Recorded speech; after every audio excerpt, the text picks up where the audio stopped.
Today, we present a powerful speech by Pulki Sharma, an esteemed journalist and thought leader, as she explores India's trajectory under Prime Minister Narendra Modi's leadership.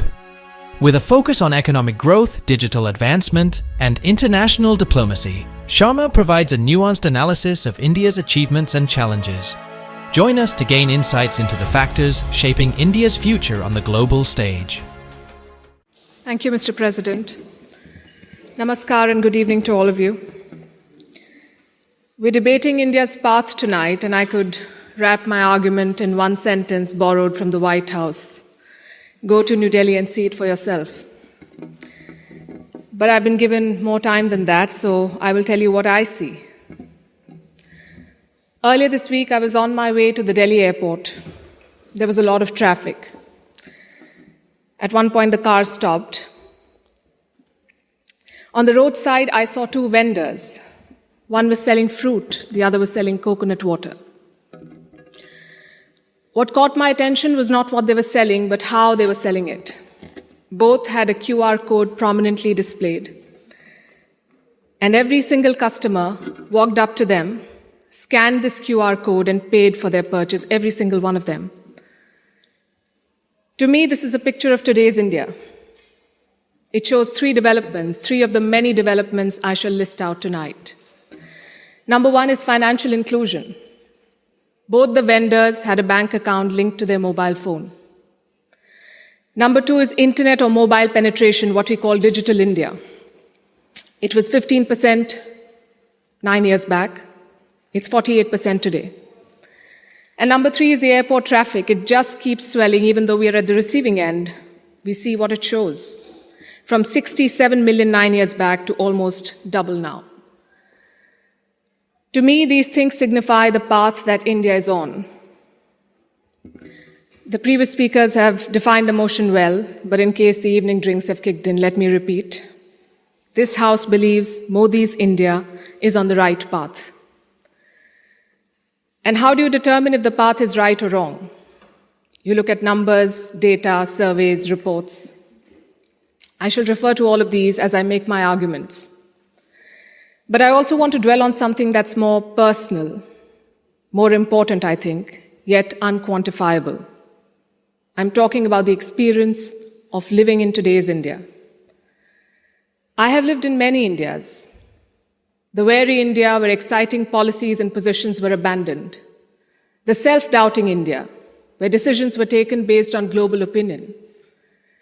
And today a more confident India where the world comes for leadership and inspiration. You cannot put a premium on that. Indians are more prosperous at home and hence more confident abroad. Let me also tell you what I saw at the airport here in London, at the immigration counter. I saw Indians proudly flaunting their passport, none of the fidgeting or self-doubt of the last century. And if I may add, the immigration officer almost looked impressed. She was either a fan of India or just worried that she was holding up one of Rishi Sunak's relatives. We are proud of what we share with the world. Bollywood, masala chai, yoga, cricket. India today is a soft power giant. At the same time, India is not a timid democracy that tolerates terrorism or betrayals. When Pakistani terrorists attacked Kashmir's Pulwama, India carried out surgical strikes on Balakot. Today's India is not a pushover country. It's a world power denied. Today, invasions and colonialism are part of our history, not our identity. We are shaped by years of subjugation, not defined by them. We are excited about our global responsibilities, not wary of them. This change and confidence comes from growth at home. Which brings me to the numbers. I'll start with India's welfare state system and how it has fared in the past decade. 110 million new gas connections, 470 million bank accounts, 220 million insurance beneficiaries. And to be fair, the welfare concept is not new to India. It's been there for a while. What's new is the approach. It's not just about putting more money in the pocket, it's about empowering people. And the result, once again, the evidence shows in the numbers. India's per capita income has gone from 86,000 rupees in 2014 to 172,000 rupees now. It has doubled.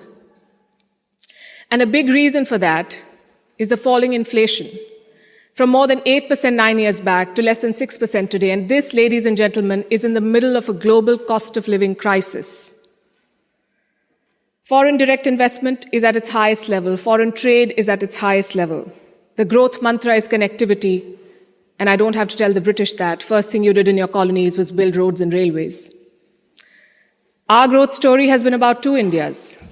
The urban India, the bustling urban India, and a sluggish rural India. Today, we are trying to connect the two. We are building more than 38 kilometers of highway every day, which is 50% more than what it was 7 years ago. The number of airports has doubled since 2014. The total capacity at seaports has doubled. This connectivity is what is driving India forward. You mentioned GST. Our constitution calls India a union of all states, which is a great tribute to our diversity. But it also meant 28 different state economies, different taxes, different trade practices. This government tried to unify it to create a single Indian market. It took time, but the result is this today. Tax collection is at its highest ever. The number of taxpayers has doubled since 2017. I have a lot of data I could go on, but you get the drift. So now I'm going to talk about India's global position. Because your path is also about your role in the world. Are you a troublemaker or a consensus builder? I think there is no doubt as to where India stands. India is a member of the Quad and the SCO. India is invited to the G7, but is also a member of the BRICS. India rubs shoulders with the West, but also leads the global South. Which other country can claim to juggle these roles? And how does India do it? Because we are not trying to play an outsized role in the world, we are trying to play the right role. In the Russia-Ukraine war, India has not taken sides. And I know it confuses a lot of people here, but back home the thinking is very clear. It is not in our national interest to pick sides and make things worse. India has excellent relations with Russia and the West, and we want to preserve that. It's like when your two good friends fight. Do you pick sides and make things worse? Or do you try to talk sense to them and bridge the divide? I know what a good friend would do. I see what India is doing. India has always been, or always tried, to be a part of the solution, not the problem. Look at our neighborhood policy. When Sri Lanka was sinking, India provided assistance worth $4 billion, no strings attached, no grudges held, for Colombo's proximity with China. A lot of people say that India is losing control of South Asia. I say South Asia was never India's to control.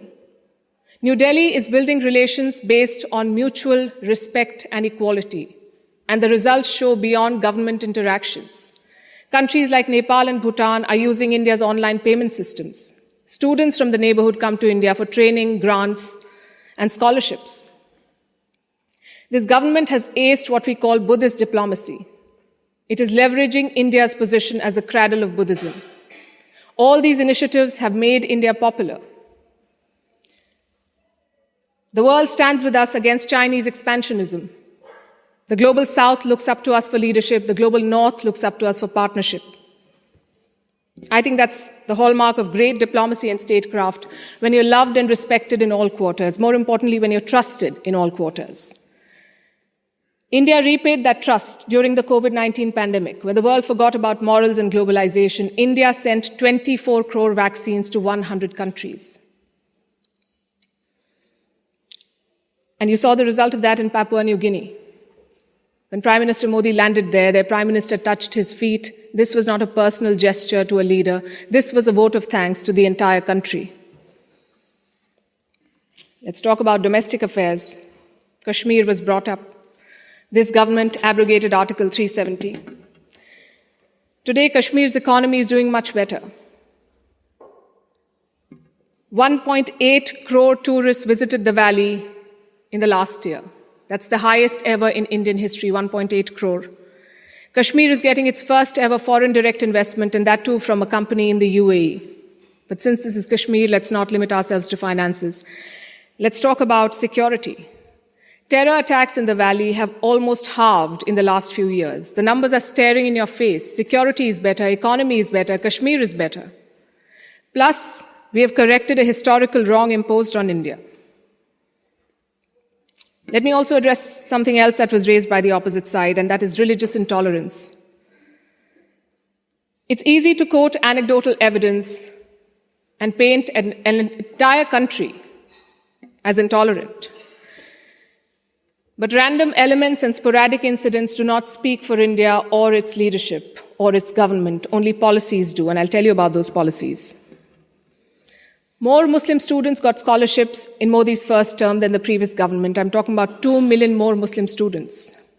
If the idea was to marginalize them, why give them more scholarships? Look at the government's Hajj policy. Prime Minister Modi held personal talks with the Saudi regime to increase India's Hajj quota. In 2014, it was 136,000. By 2019, it was more than 200,000. Again, if the idea was to marginalize Muslims, why increase the Hajj quota? This government abolished triple talaq. Would you call it reform or repression? Let me also tell you what a Pew study found in 2021. It runs counter to every argument that will be made here tonight. It found that 89% of all Muslims and Christians in India say they're free to practice their religion. I'll repeat, 89% of all surveyed Muslims and Christians, but no, let's build on perceptions and anecdotes, not on facts. I would also point you to all the social schemes, the bank accounts, the gas connections, the insurance policies. They're available to all citizens of all religions. Does that mean India cannot do better? Absolutely not. Even one incident of marginalization is one too many, but how would you judge an entire country's path? In fact, it struck me when I was invited for this event, why would Oxford University be interested in debating the path of Modi's India? Because India has defied Western predictions. It's the world's largest democracy charting its own course. India today has shed the burden of trying to comply with Western constructs. No amount of lecturing or virtue signaling is shaking India's confidence, and that is what unsettles critics. There are hit-and-run experts with no accountability who make pronouncements based on their political leanings to create an anti-India narrative. GDP growth won't touch 5%. There was corruption in the Rafale deal. The government was snooping in opposition parties using Pegasus. All of these make for juicy headlines. And they make it look like everything is wrong in India. But when a Supreme Court investigation finds no wrongdoing, when India's growth crosses 7%, who is questioning these experts? When an 85% Hindu majority Karnataka votes out the BJP, is the West then lauding India's secular credentials? You see, to judge a country's path, you have to be able to separate agenda-driven narrative from facts. In conclusion, let me say this. For any country in the world, there is always a wrong path. Enough dictators and autocrats have shown us, but there is no single right path. Britain has its own right path. India has its own right path. As long as democracy is respected, as long as the Constitution is respected, I would say to each their own. It is wrong to judge one country on the parameters of another. And that has been the beauty of India since 2014. We've uplifted 140 million people out of poverty. We did so while conducting free and fair elections, dozens of them. We did so while protesting, debating, and dissenting. And finally, I think the hallmark of a right direction is also public approval. Do the people think you're on the right path? The people of India answered that question in 2019. Thank you. Visit our site, EnglishSpeechChannel.com, for exclusive access to video transcripts, offline audio, English lessons, and private classes. Don't forget to explore our free and new ebooks. Also, subscribe to our weekly newsletter for the latest updates. Links in the description below. Thanks for your support.